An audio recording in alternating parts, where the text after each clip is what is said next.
There you go. Hey, welcome back to the Relentless Positivity Podcast. I'm your host, Joe Martin. Hey, I got the head beard of Bearded Warriors. You got Ty Oswald. Ty, thanks for coming on, man. Oh, thanks for having me. Oh, yeah. Look at that beard. I hope you're watching the video right now, not just listening to it. This thing is looking shiny. It looks good, man. So, Ty, thanks for coming on, man. So let's just get into it, man. So where did you grow up? Actually, I grew right here in Huntsville. I graduated from Buckhorn in 2000. Okay, cool, man. What kind of kid were you growing up? What were you into? Probably, I mean, like everything, sports, cars, hanging out on the weekends with the guys I played ball with and stuff like that. I don't know. I really didn't get into a whole lot of in trouble or anything because both my parents were military, so kind of had like that thumb on me all the time, knew where I was at, where I was, what I was doing. So you got to, man. Kids are bad. Yeah. Oh yeah. Like those football players, man. I know how that goes. But so both your parents military, they both Army, or what were they? Yeah, they were both in the Army. Okay, so I guess that influenced. That's kind of my next question. Like, so kind of that influenced your decision, and what else kind of made your decision to join the military? That had a lot to do with it. Like I said, growing up, all of both of my parents being in, pretty much everybody that we knew that we hung out family wise. Were through that connection, whether they were somebody that they were in the same unit and their kids and stuff like that. I did ROTC in high school as a leg up because I knew that if I did 3 years of high school ROTC, that would let me go in as a PFC instead of a straight private and give me a couple extra bucks in my pocket to start out. So yeah, that's smart, man. That's thinking ahead. That's impressive for a high school kid, man. I'm impressed. So where'd you do your boot camp? Fort Jackson, South Carolina, and then I did my individual training up at Fort Eustis, Virginia, for being a helicopter electrician. Nice, man. So let's talk about your service a little bit. What are kind of some of the top positive things you got out of serving in the military? Oh, mine is the biggest is like that camaraderie, partnership, the person to your left and your right that you can depend on with whatever's going on, whether it's simple as PT or when we got deployed in 2003, knowing that the person next to you's got your back. Yeah, there's nothing like it, man. You get a little bit of that from sports, but it's kind of magnified, I guess, through the military. Oh, for sure. I mean, it's the same. Like I said, it's that same ball of energy, and everybody's got each other's back, and then it just kind of just keeps going from there. So. Yeah, man. Misery can really get people together. Yes, there's this. Yeah. So you talked about it. So you deployed in 2003, and how long was your deployment? 15 months. We came back in July of 2004. Oh, man. So you don't have to get into specifics or anything like that. So what kind of things did you see over there? Well, so like I said, the Army trained me to be a helicopter electrician. Spent probably $750,000 to teach me how to rewire a helicopter, and then about a month after my deployment started, they stuck me in a Humvee and did convoy security. Wow. Which had nothing to do with no training on that. They're like, hey, here's a weapon and a truck. See you on the other side, kind of thing. Yeah. But I did a lot of security. We did VIP escorts. We took some of the command staff to and from the different forward operation bases and stuff like that. One cool thing that I kind of put on checkmark that a lot of the people that I grew up with at that time didn't get to see was I got to take a tour of Saddam's palace before they started like tearing it down and removing a lot of the his head shrines and stuff like that. Wow. We got to go through he had a zoo on the premise, so we got to go through that while I can't remember. I think it's Wow World something wildlife. I don't know. It was an organization that was over there that was doing all the transporting of taking the animals from there to other places and stuff. Okay. What kind of animals we talking about here? What was Saddam rocking with? Cheetahs, lions, orangutans. He had a pool that led into the zoo that had dolphins in it. Wow. Yeah, it was crazy. That's better than I went to the zoo when I lived in Ireland. The Dublin Zoo, man, they had a cow there for real. I was like, oh, an exotic cow. Look at this. Yeah. Well, that's crazy. I'm sorry, man. I don't want to interrupt you, but I had to know about the animal. Go ahead. But no, just stuff like that. We got to see Martyrs Monument, which you can Google it and look at it from Google Maps and stuff like that. It's a really awesome place. I really feel bad for the guy that did the driveway up to it, because it was all done in 6-inch tile. Oh, wow. And there was about a quarter-mile drive lead into the to where the monument and all that stuff was that went down. So somebody was laying out there, laying all those yeah. So, but yeah, cool. I mean, stuff like that. And then we had a couple of incidents that happened while we deployed, where we lost one guy on a convoy. Stuff like that. But the most of the deployment was, copy and paste of everyday stuff. But stuff, other fun, I would say fun stuff. Other stuff did happen while we were there, but just kind of like part of the process. Yeah. So kind of talk a little bit about how, when you got home, what was that like? It was interesting. So I moved back here in 2006 when I got out, because cost of living in Alabama was much less than Washington State.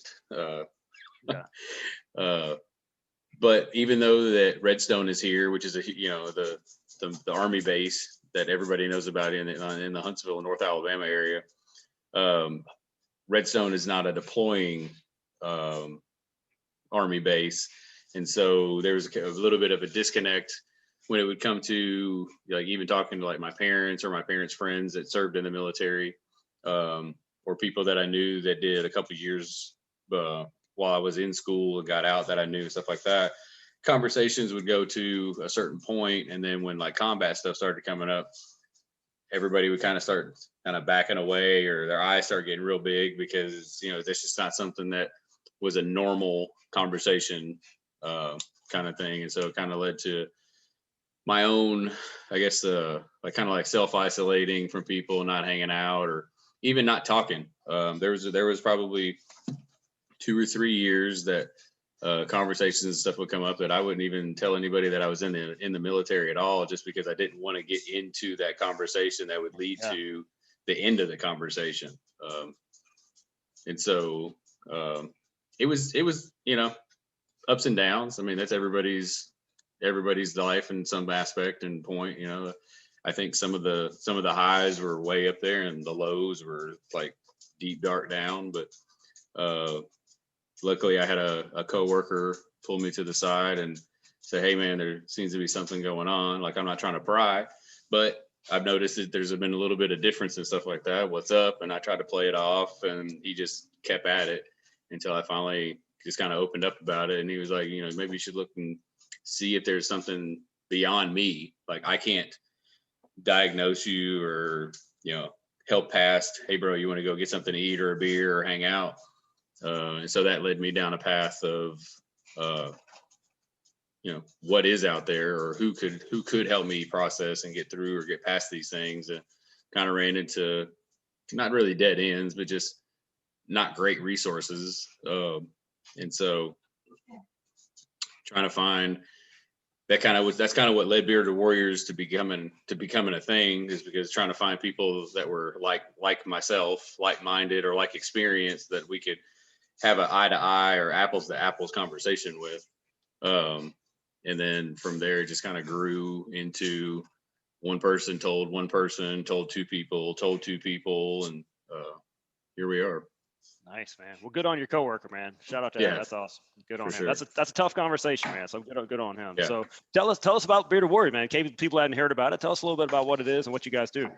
So we're an organization of military and non-military volunteers that provide veterans and their family members the opportunity to experience fun and camaraderie of after-service community involvement.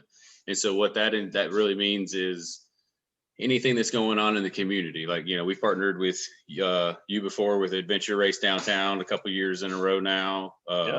Microthon, where we get our guys come out and we're the start and finish line. And, just it's like kind of like whatever's going on that we can get veterans or their family members out. Because a lot of times what happens is the family members that hear about us first, they come out because they want to get involved to try to help their veteran out. And then after a few events or come in and hangouts or volunteer times, they're able to entice their loved one to come out and be, hey, look, this is a really good group of people that I think will get what you are trying to talk about that I don't understand.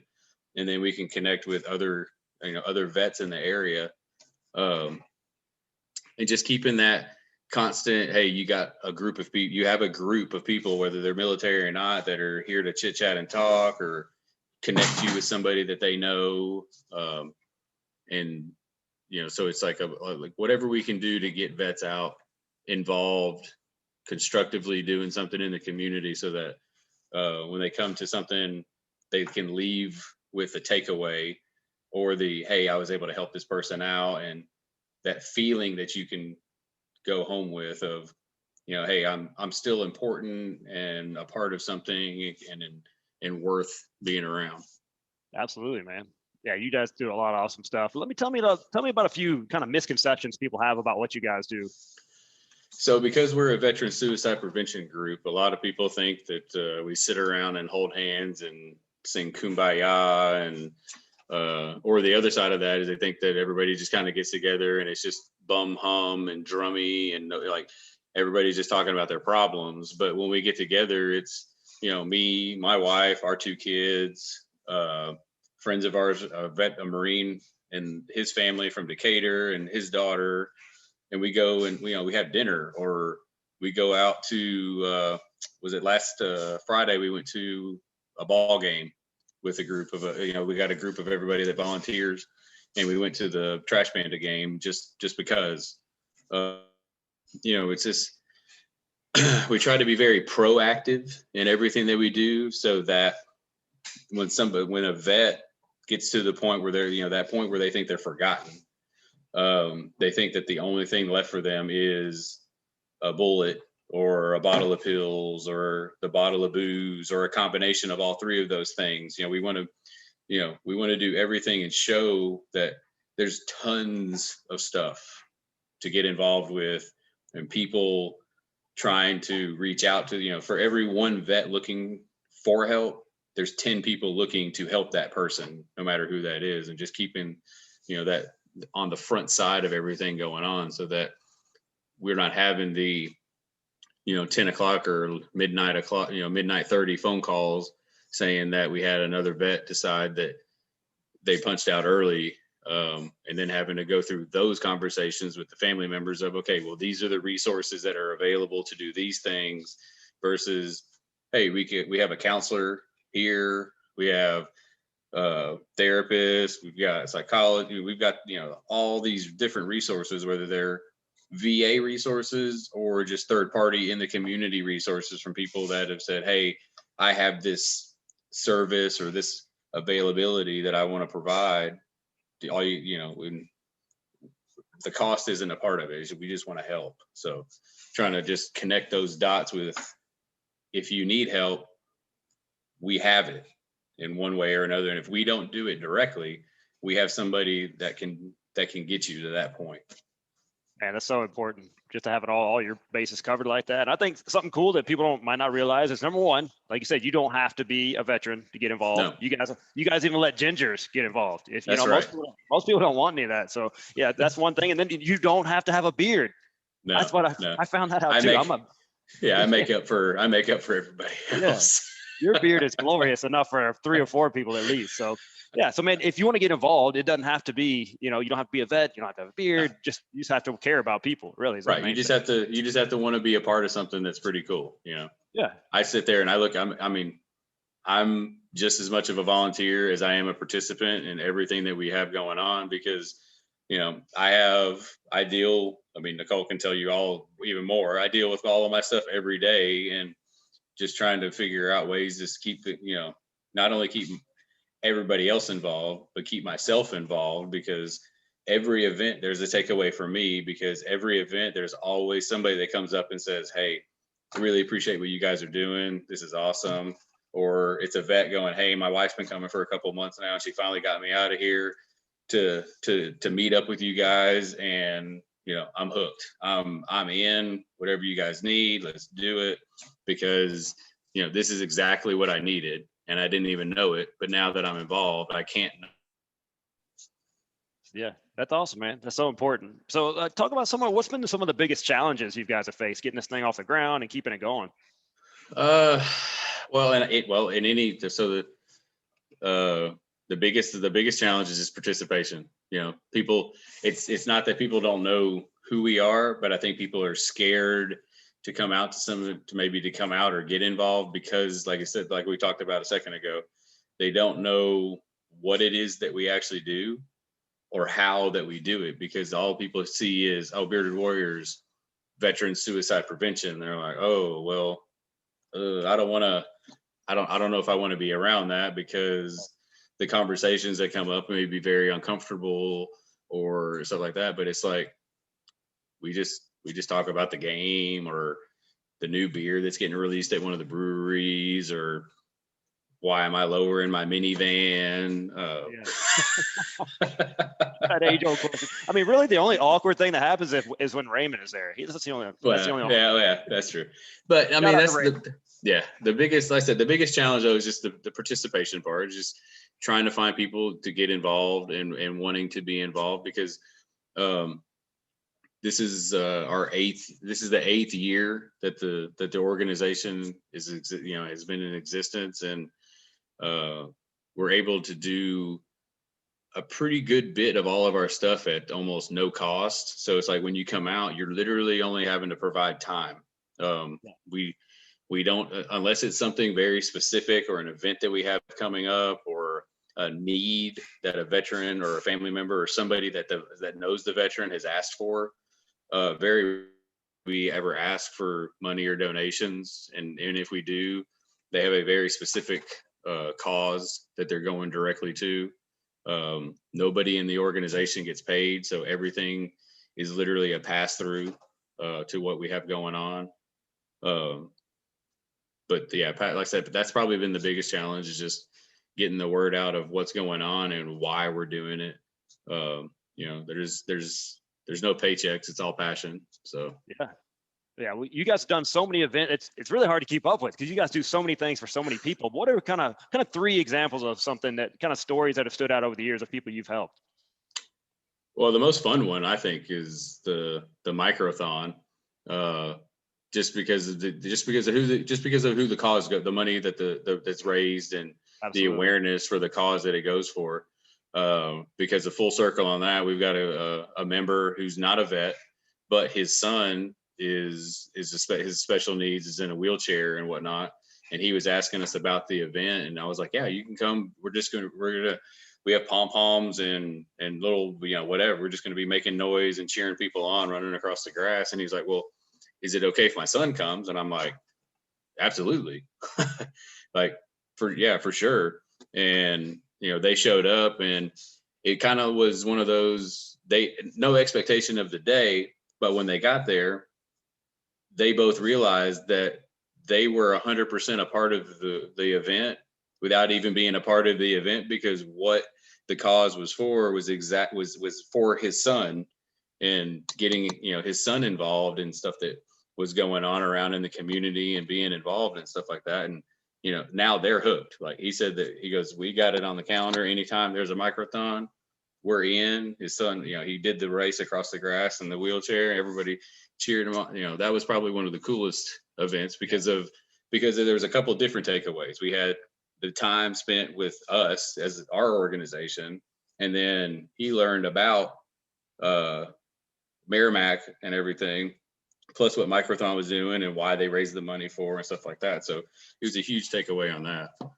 A couple of the other ones is just like, we've done some surprise stuff for vets through coordination with family members, and getting things done for people. Yeah. Nicole's giving me cliff notes. But surprise need stuff. Like, people said, hey, I got a vet that needs this, and they don't know how they're going to afford it, because they've got a couple different financial things going on. And then, for us, we were able to reach out to our community partners, and like Home Depot is the biggest one. They help us out so much with housing things. Just a couple days ago, we've got a vet here in town whose grandmother's living with him, but he's having she's been staying with family members because the air conditioner went out, and the warranty issue stuff that's coming on with it is going to be like the end of the month before they can get everything fixed. But she's on medication, she's in her 80s, everybody that's in the Huntsville area knows it's been warm. And I was able to reach out to Home Depot, and they provided us with 2 brand new smart remote style window units to be able to put in the rooms that she's going to be in the most, that we can drop the temperature and the humidity and stuff down in those rooms until the warranty stuff goes through. Awesome. And it was one of those, like, I was like, hey, we got this going on. They're like, we got you covered, come get it. So very cool. Yeah, stuff like that. And then I guess the second story still involves kind of Home Depot, but we're able to provide, well, not last year, because last year was weird with COVID, but in previous years, 2 times a year, we get $25,000 home beautification grants to go to changing a veteran's entire life. The last one we did was with a vet in Union Grove, Lacey Spring area. He was a 2-limb amputee in Afghanistan. He was an EOD soldier, and we were able to totally revamp the outside of his house with a 750 square foot front porch that had an ADA accessible ramp that went across the front of the house and around to the side, so that he can get in and out of the house without having to use steps with his wheelchair or with his prosthetic. He was having trouble in the area in the back of the yard with grass and push mowing, and so we took all of the grass out, tilled all the dirt up, and put AstroTurf and a huge gazebo and a grill and stuff out back, so that he and his kids and his wife had a really cool place to hang out, that he didn't have to worry about push mowing with his prosthetic and stuff like that. And I mean, there's hundreds of stories like that. To try to narrow it down to 3, it's super hard, but it's stuff, just stuff like that. It's just like direct impact with local vets and local volunteers and other local vets helping each other out. It's amazing, man. You guys do so much for so many people. I know it's hard to keep up with, so appreciate a few examples. So, man, this 8 years in, kind of where do you see this thing going from here?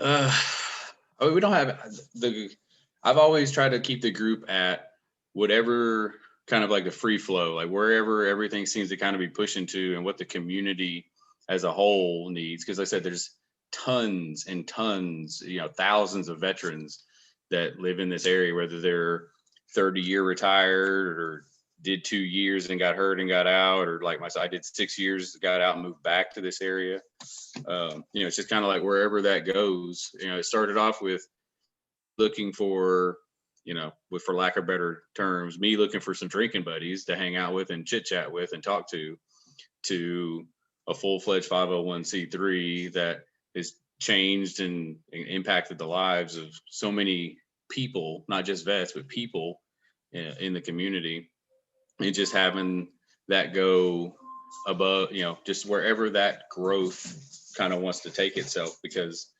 I don't want to put a limit on the reach that we could have. So if it's more of the same of what we're doing now, or even more stuff, like last year we kind of went big with the amputee softball team coming in and playing at the Trash Panda Stadium, and being able to pull in 1,600 people from the community to come watch and cheer those guys on in their triumphs from after their service of having amputations, and then getting out there and pretty much handing it to us on the softball game. The guys are studs, man. They're studs. Yeah, totally. I mean, if you just sit there and just sit back and just watch those guys play, and take out the fact that, quite a few of them are dual leg amputees, so they technically have no legs, and they are just running circles around us, kind of. It's amazing the dedication that they have within themselves to say, hey, yeah, I was down, but I'm not out, and not only am I not out, but I'm going to kick yours and show you. Yeah. Yeah, that's great, man. That's a positive attitude. That pays off. So, man, how can people get involved with Bearded Warriors? Everything that we have, all the events are posted on Facebook. They're open invites, like we talked about a couple times. You don't have to be a veteran to be a part of the organization. We'd love if you know a vet to talk about what we've got going on and bring them with you. Whether it's a friend, a family member, husband, wife, brother, if you're a vet and don't want to come by yourself, bring your neighbor, or, I mean, it doesn't matter. Everything that we do is whole family. So bring the kids, grandma, grandpa, mom, dad, everybody. But you can hit us up on all of our social, Facebook, Instagram. We have a website, beardedwarriors.org. Our email is really easy, info@beardedwarriors.org. Or you can call or text the phone number 256-567-3224.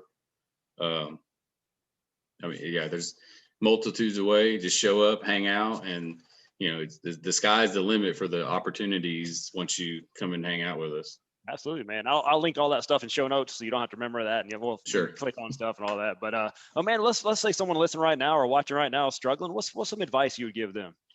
Reach out. I mean, I try to be as open. I'm as open book as I can be on everything. If somebody asks a question about my service or my time or what's going on, I'll give you a straight up answer. There's no reason to hide anything about it. But reach out to, even if it's as simple as walking next door to your neighbor's house and saying, "Hey, can we talk for just to be able to get whatever's going on, initially off your chest," but then reach out to the VA. Everybody talks really bad about Veterans Affairs and how they're not helping vets and stuff like that. I personally can't say that. I'm 100% rated. Not that that matters for anything, but I go to the VA literally for 100%, all of my health, my mental health care, physical, specialty care, all of it. Their counselors are very well versed in talking and helping you deal with what you've got going on. A second level of therapy from that is, if you're a combat vet, take your DD 214 down to the vet center over off of Church Street. It's right next to Canadian Bacon and Sidetracks. Okay. You can set up, they can do telehealth, whether it's Zoom call or over the phone. They also do have some availability for in-person. That's all kind of ramping back up with the restrictions being lifted on the VA side. But they can help with any kind of transitional help that you need from being a combat vet. And then they have a back door, but they have a little bit more push when it comes to, if you're having any issues getting services and stuff through the VA, they can use their contacts to help out. There's probably a dozen of our guys, including myself. I have a Zoom appointment tomorrow at 3:00 with my counselor. But going down and just talking about what's going on. One thing that somebody told me that's helped out a lot is, if you have, like, one of my deployment issues where we lost one of our guys 10 years ago, I wouldn't be able to get through that story without either just shutting down or just bawling out, whatever. But the more you talk about it, whatever it is that's going on, and you can normalize it in a conversation, just the same as telling somebody, "Hey, I'm gonna run to the store and grab a loaf of bread," just talking about it, getting it out, and being comfortable with that uncomfortable situation and talking about it, so that the takeaway from what they said is it is never going to get better, but you can. It's always gonna be that situation at that point in time that it happened, but you can become better about talking about it and sharing it, and just being able to move on past that on an emotional attachment, so that it's not as of a drag when it does come up, or somebody says something and it reminds you of it or anything like that, to where you don't get so overwhelmed with it that you just shut down. That's great advice, man. Yeah, I mean, it's hard to take that first step, but you got to make that first step, right? For sure. You know what our next step's going to be, Ty? What's that? We're going to go some sponsors right now. It's very exciting. Part of the show. So the very first one, you're very versed on this, and you and I both share a love of Apparel Lab. 100%. If you see us around town looking all swanky, you know why? Apparel Lab hooked us up. You get a lot of your stuff from there, or all your stuff from there, like I do. But you got to email them at theapparellab@gmail.com. Use promo code Relentless, save some money. So what's your latest thing you got from Apparel Lab? We've got some koozies. They're like leather looking, right? The leather. Well, we have those, but we're also doing the laser etched hard metal koozies as well. The next thing is probably, so we have a lot of stuff coming out from them. for our golf tournament that we're having in our swag bag. So there'll be some carryover from the swag bags that'll probably go over to our shop on our .org. But some leather patch hats, leather koozies, and just some really cool kind of, I won't say unique, but like just some very different stuff that hasn't been offered before that we've had. Because typically right now it's just been t-shirts and hats, but we want to get some stuff that's like when you're out hanging out with your buddies and you're drinking, whether it's a beer or a Coke or whatever, and you put it in your koozie and you're drinking it, somebody's like, oh man, it's what's conversation that? piece, right? Yeah. It's like, man, that's a pretty awesome looking koozie you got there. What is it? And then hopefully somebody, that'll be opportunity for somebody to talk about the organization and what we're doing. That's it, man. Yeah, and you have such an awesome logo too. It stands out on they make it always pops on that stuff too. So yeah, Apparel Lab's great. Also, my friend Dominic Garver is pretty cool. Did you play a little football back in the day? Oh yeah. You play a little fullback? You strike me as a fullback. You a fullback? Fullback, yeah. Oh yeah. Well, so is my friend Dominic Garver. So he's a RocketCityMortgageGuy.com. So he just hooked up a local veteran, took 10 years off his loan and lowered his monthly payment all at the same time. Plus, like yourself, he can get that short yardage if you need him to. So hook him up. Dominic Garver's my guy, 256-714-1429. So I called him up, seeing if he could help me out. And he said he could not.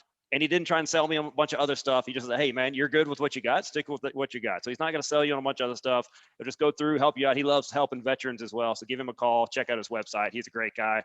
And then also, you got to get out and explore Huntsville. Huntsville's growing, man. They say it's going to be the biggest city in Alabama, right? So you got to figure out how to I can't wait, right? More traffic. That'd be awesome. So you need to go to explorehuntsville.com/Joe. So what they're doing right now is making summer easy. So if you don't know where the splash pads are, where the free movies are, all that good stuff about summer, day trips with the kids, all that stuff, you go there, download that free app, and they're going to hook you up there. It's by the people from Rocket City Mom and the Visitors Bureau. So man, they got all the info, all the latest stuff. So make sure you check that out. explorehuntsville.com/Joe. The /Joe is very important, by the way.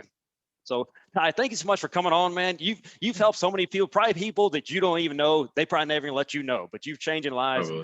And man, you made a huge difference in this community, and I appreciate everything you do. I got nothing but respect for you, brother. Well, I appreciate all the support. I mean, if it is, I would say people, but if it's literally Joe Martins and Matt at Apparel Lab and Ethan with Yellow, all of the little people think they're not like, well, I'm not really doing a whole lot. It's like you are, but at the same time, 10 other people are also doing a little bit at the same time. And then that 10, that times 10 impact actually creates the change that everybody's looking for. That's it, man. We're all in together. Got to help each other out. Yeah. Appreciate you, Ty. Talk to you later, man. All right, buddy.